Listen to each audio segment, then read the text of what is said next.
Welcome, everyone. We have Adam here today, and he's going to share a little bit more on his journey on getting six pack lean. So, welcome, Adam. Hey mate, great to be here.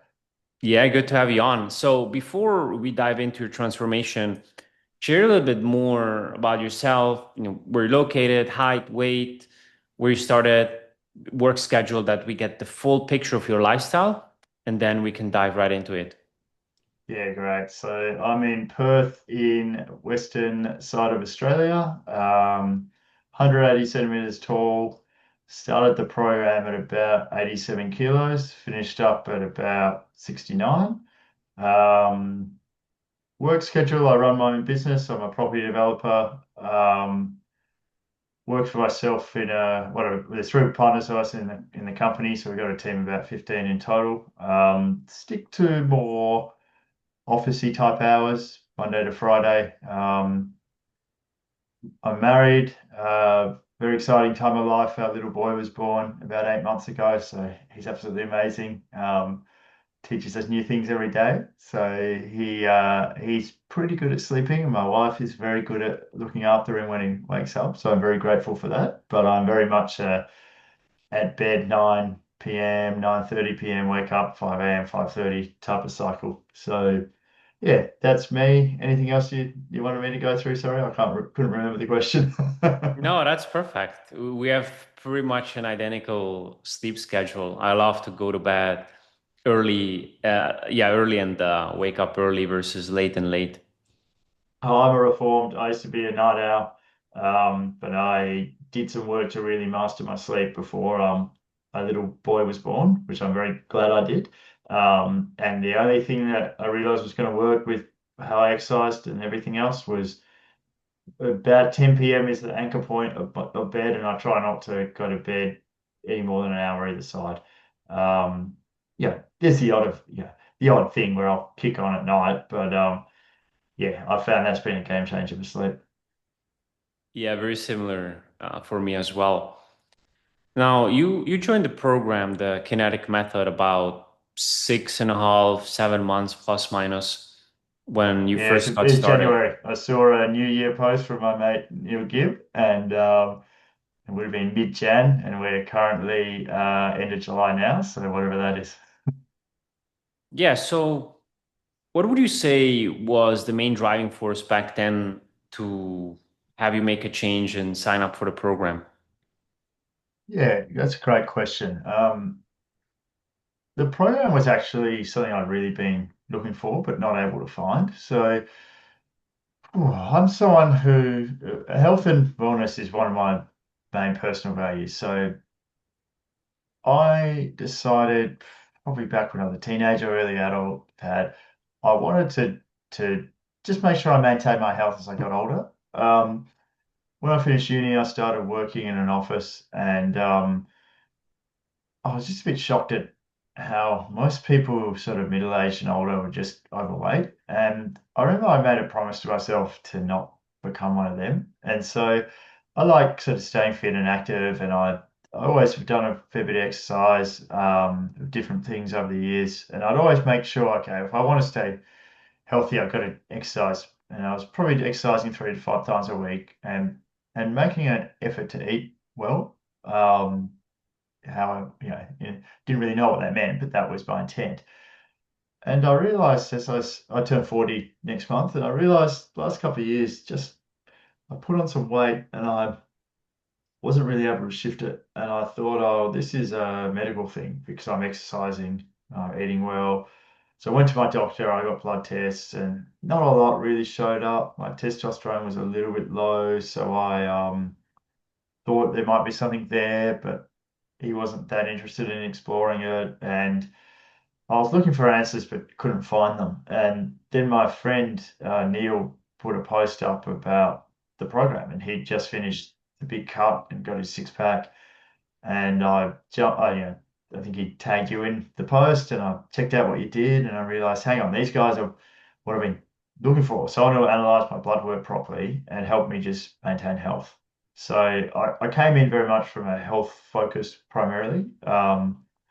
And yeah, the aesthetic side, losing some weight and the appearance was good, but it was really about optimizing health and making sure I could build habits just to eat healthily and not have to think too much about it. Get some good routines. I'm someone who likes a routine. I can stick to a routine forever. I just knew if I could get someone to show me that, then I'd be well on my way. Yeah, like I remember when you and I first chatted, you told me that, hey, I'm already lifting, and you made it also very clear in the post you wrote up, like, hey, I've been exercising, I've been working and putting in effort to not become that guy that I've become, right? And you also Yeah. just said that you you haven't found you were looking for a program like this, but you haven't found anything out there. So what would you say was different with the kinetic method, like especially now that you're 6 7 months inside, like what is different to all the other stuff that you've tried before? But I think its holistic nature is what really I was really impressed with. It's not just a weight loss program. It's not just a muscle building program. It's not just blood analysis. So I've met some really good people in some areas around that and done some good work with them. The blood analysis, not so much. I had trouble finding anyone for that. But there was gaps, right? I can go to a strength coach and learn how to build my muscles, but are they going to tell me what food to eat? Or the nutritionist tells me what food to eat, but not with the exercise. And I'm a busy person. I run my own business. I've got a family, like I said. I didn't have the time or desire to go put it all together myself. And I knew that if I tried to do that, it would take me 10 years with all the trial and error. And so the holistic nature of it all being connected with a very clear focus around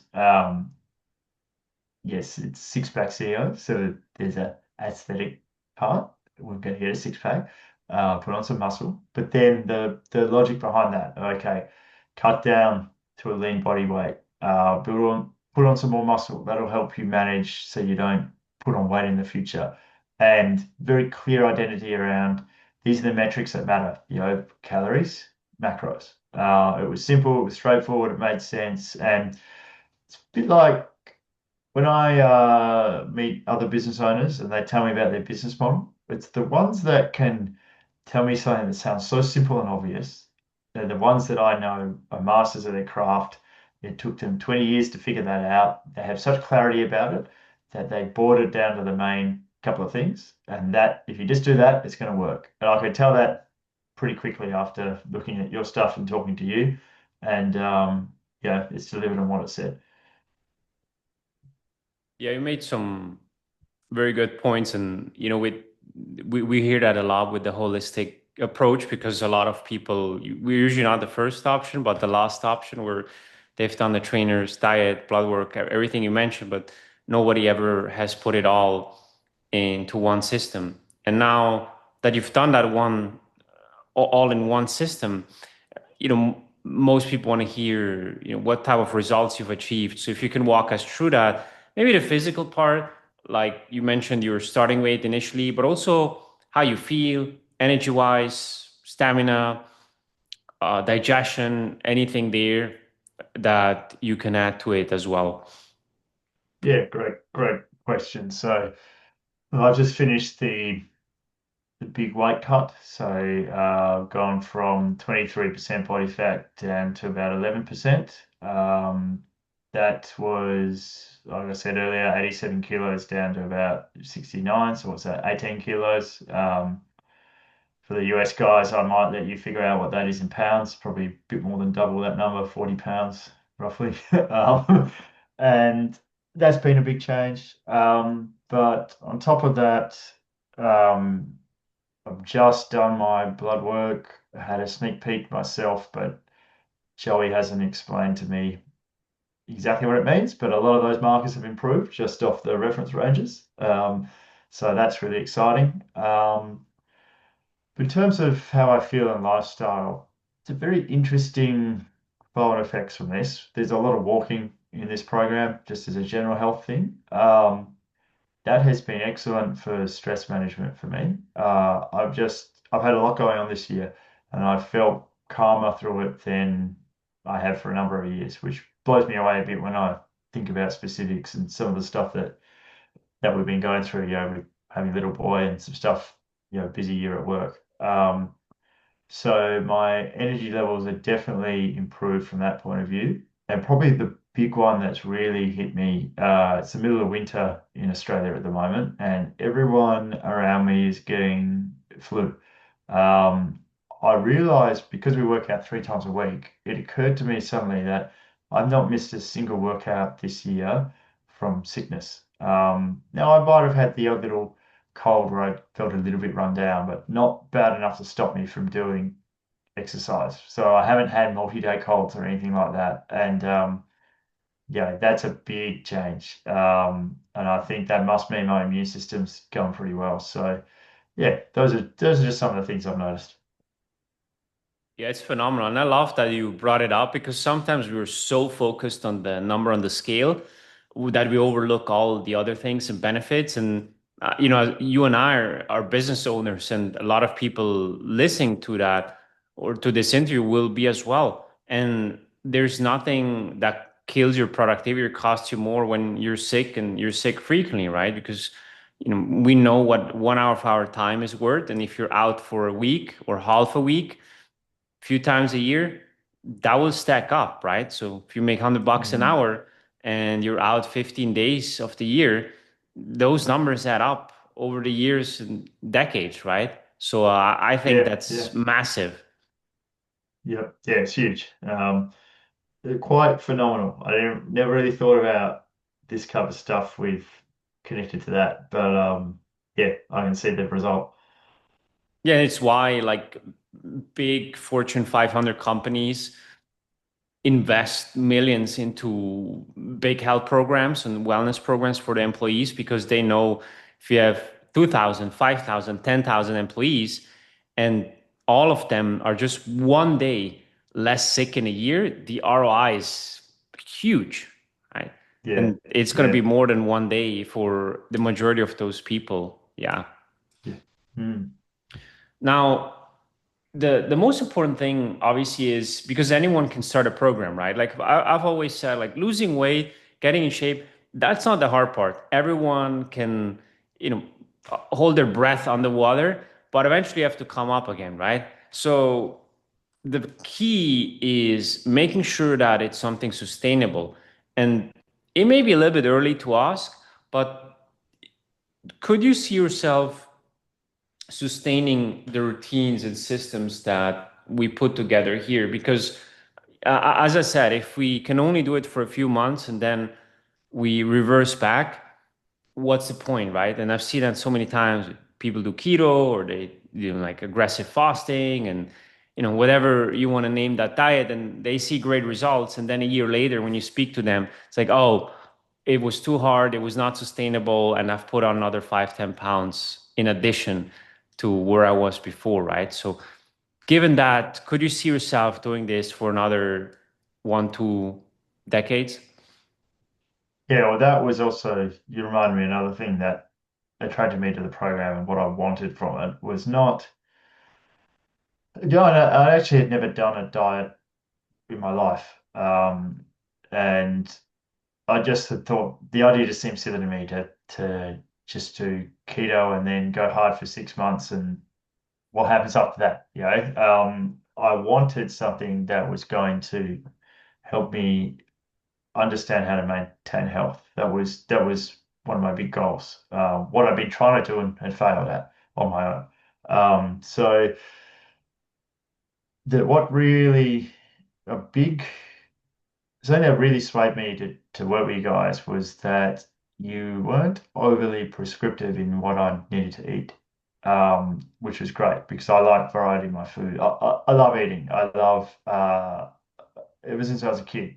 My parents would tell me I'd wake up sometimes and ask them what was for dinner. Not because I was hungry there and then, but I was just so excited by the idea of food. And now we've got my little boy. I can see similar things in him, right? And if you'd said to me I had to do keto for the rest of my life, I just knew it wouldn't work. What? what the reference that you gave me was okay, you've got a calorie budget. Yeah, I got fat because I ate too many calories. It's pretty simple. We've known about it for decades. We've the message has gotten a bit lost through marketing and people convincing themselves that there's other ways around it. Clearly that's crap. So if you watch calories, now you've got a metric to track. And then, there's a couple of macros we focus on around protein, carbohydrates, and fat. That's pretty simple. With that flexibility, I can have days where I eat a big breakfast, a small lunch, and a big dinner, or a big dinner, small lunch, small breakfast. All sorts of options are there. Through the whole program, I ate out on average at least, I'd say, 4 to 5 times a week between a few breakfasts and a few dinners. Had a few nights where, social events and things, I'd have a few drinks. All of that worked within the frame that what we had. So, yeah, it's my intent was always to find something I can sustain moving forward, and this to me has been pretty comfortable. Obviously a learning curve, but yeah, pretty comfy. It's a frame that I think I'll just carry with me for the rest of my life now. Yeah, and you brought up like a few events, a few drinks here and here there, and the beauty about it is you can get back right on track, and it doesn't ruin your progress, right? Because the last thing we want is that one day off becomes a week off, a month off, and we regress. But it's ultimately a skill which you have mastered and adapted. That if you learn that skill and have that skill, nobody can take that from you, knowing how to navigate, travels or eating out events, and then still make progress that same week and maybe that the same day as well, right? Yeah, and I found that very liberating actually. There's a lot of emotion around food, around guilt, around good food, bad food. If I eat, but go have McDonald's, that's bad food, and now I feel a bit guilty about it. All that stuff I've felt in the past because I had no reference as to what is good or bad food and what am I trying to achieve here. Um, you know, with this, if I want to go have McDonald's tomorrow, I can have McDonald's. I just play my macros around it, and then that's what I really wanted. Um, I can sit there and really enjoy it. And I found that the times that those things came up, not so much McDonald's, because again, when it's you start looking through the filter, you realize, well, if I'm going to have a burger, I want a really good burger, right? But if I'm going to have a burger, then I can really enjoy it, and then I'm satisfied. I might not have one for a little while now because I just got to enjoy it rather than craving it and then feeling guilty and get into a spiral. You know, I think you have a saying about you get back on the wagon. Your next meal is your chance to get back on the wagon. You can blow out completely tomorrow, start again in your next meal, move on. Very simple, very pragmatic, very easy. I love it. You already talked a little bit on getting back on track and audited or reflected on some of the things that happened in the past or like the day before and make those adjustments. So if you reflect on your entire journey and had to pick, let's say two, three things that you would do differently, what would that be? Meaning, if you could restart today with the knowledge and the skills that you have, what would you do different, if anything? Yeah, that's a great question. I think one thing that really stands out to mind is it's really for me, it wouldn't suit everyone. When I started, I felt I had to prepare a lot of the food myself. I'm not a big cook. I don't. I love eating. I don't like cooking. It's a chore to me. I can cook a few things, but as I've gotten older, I've just tried to avoid it. I prefer to let someone who's really good at that make me really nice food, and then I can just enjoy eating it. So when I started, I thought, better meal prep a lot, prepare this really good food every week. And I realized I was just chewing up a lot of time to go to the shop and buy ingredients and then come home and chop it all up. And that was chewing up a couple of hours on the weekend, which I'd rather just be doing anything else. And yeah, it was okay to go through because I was trying to just dial in a new way of eating. But I realized pretty soon through talking to some of the other guys in the program that there's a whole heap of really good meal prep companies that do more like your keto based meals. And what they can do is a really high protein, low calorie type of meal that I can then add whatever else I want to it. So, yeah, they never give you enough vegetables, so I'll add veggies to them. They won't always, you know, you don't want ones with too many carbs, so then you can choose when you want the carbs and how many to add. So you can add rice or whatever. And once I figured that out, it just became really easy to just, yeah, 80% of meals that are just the ones you're eating at home or lunch or whatever, during the week. You don't expect anything fancy. That's perfect for a prepped meal. I can just heat it up, add a bit of stuff around it. There's plenty of variety as well, so I'm probably eating more interesting food than I was before. And then I can just stick to my plan quite easy. It's really easy just plan out your day, then having this meal, that meal, great. That hits my macros. I'm under my calorie target. Move on. That's probably was the biggest thing for me. Because I know some people like to cook and meal prep. That's fine, but there's other people that either don't want to put the time in or they want more variety than what they can make themselves. You can just go out and buy pre-prepared stuff, have them delivered to your house, and it works quite well. Wonderful. Yeah, I love the advice you're giving here. And because I've always found like practice is one thing, but and it's going to be helpful to get better, but reflection is the real, say, flex because very Yeah. few people do it. But once you reflect and say, hey, what did I do here and what can I do differently? It's going to be even bigger, right? When you watch a game, a boxing fight that you lost as a fighter or as an athlete, and you look like, oh, my head movement was not good. I was stiff, or I didn't pass the ball here. I could like you learn that, and you can adapt for the next game. And I love that you have such clarity around your decisions and what you just shared. One last question for you. I know it's late on your end. Can you walk us through your daily routine on a high level? It doesn't have to be super detailed, but you know, everyone gets a plan, but everyone executes a little bit different. So the how to varies. And if you can walk us through, you already said like you're 9 to 5 in reverse, so 9 to bed, 5 up. What Yeah. happens the moment you open your eyes? How many meals you have? What time you work out? That people see how you've implemented the process and the plan, and that's pretty much it. Yeah, great. I'll do a day where I go to the gym. So on the days that I don't go to the gym, just take that out. So wake up usually between 5 or 6. A bit of variance depending on the weekend. The first thing I do is just my standard morning routine, clean the teeth and all of that. That's when I weigh myself as well. Obviously, we're doing a cut, so we'll have to weigh in every day.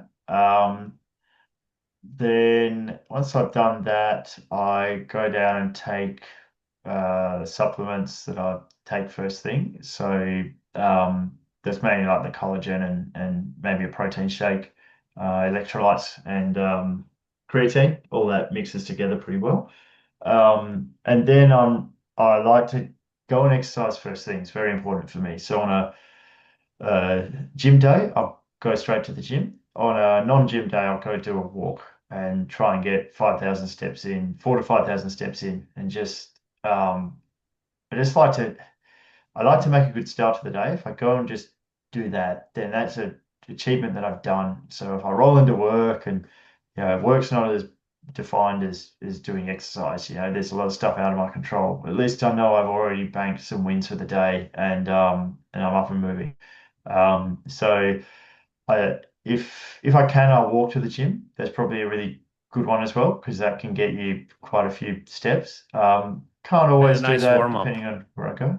Yeah, yeah, and enjoyable. And yeah, actually, I realized only from doing it, it's a bit silly to. Why am I going to do exercise but I'm driving to get there? It's a bit, it's like taking an escalator up rather than going the stairs. Um, so um, so yeah, I'll do that. Get to the gym. do my workout, have a shower afterwards, usually at the gym if it's a work day. Then I'll go eat my main breakfast meal. So on a workout day, I'll have probably a banana before the workout, and then I'll have something afterwards. With the cut, it wasn't always, the type of carbs would vary a bit. I quite like bread. Rob doesn't like me having bread for not cutting. Well, he did call me out on that a few times. So if it's, it'd probably be a banana if I was doing the cut again. Otherwise, it'll be eggs on toast. Usually at a cafe with a coffee, just really nice, enjoyable start to the day. Then I get into work.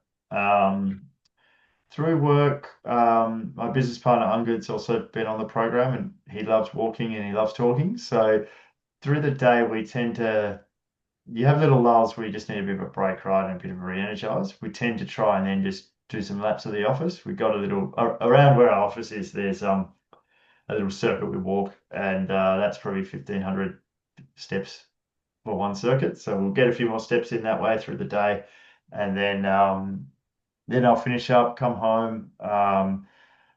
Definitely kind of family time. Well, try as much to get family time at that point, just because the little one, he depends on when he's going to bed, but I try to catch him before he's asleep. And then eat my meal about 6 p.m., 7 p.m., no later than that. Try to give myself a good couple of hours before I go to sleep, just for digestion and better sleep quality. Um, After that, I might go for a bit of a walk if I need a few more steps. And then I'll settle in and do maybe an hour. By then, little boy's gone to bed and my wife's usually doing a bit of writing. So I'll just have some alone time and do whatever. Maybe a little bit of TV. I don't watch a lot of that though. I don't know. You find something to do. And then before bed, I really embraced that whole idea of no screen time before bed, which is a bit hard because I struggled a bit initially because I was like, well, what am I going to do with myself? And I didn't want to read because that's still intellectually stimulating. I don't really read fiction. I read non-fiction, so that wouldn't be any good reading a business book or something. So that's when I just do the chores, like fold some washing, clean the kitchen. There's always half an hour, particularly when you have a little kid. There's always half an hour of something to do. That's a nice way just to unwind and be a bit brainless and pack my bag for the next day if I'm going to go to the gym. And then I have my shower. I go to my nighttime routines. I clean my teeth and things, have my shower, and then jump into bed. Such a simple but very effective routine that you've built for yourself, and I can totally relate with the reading before bed. Like the worst books to read are marketing. Like if I read on human psychology or something else, I found like it still relaxes me. Not as much as fiction though, but I'm the same like you. I don't like to read about, I don't like fiction so much. But if I do marketing and my head just goes 100 miles an hour and I have all these ideas, and yeah, that's a bad idea to read before bed. Then you wake up at Yeah, night yeah, and you can't, when you wake up at night like 1, 2, 3 a.m. and your mind starts racing with all these ideas, it's tough. So yeah, I yeah. do it That's when similar you to know you you, overdid like, it. yeah, I do it similar to you, like non-mental activities.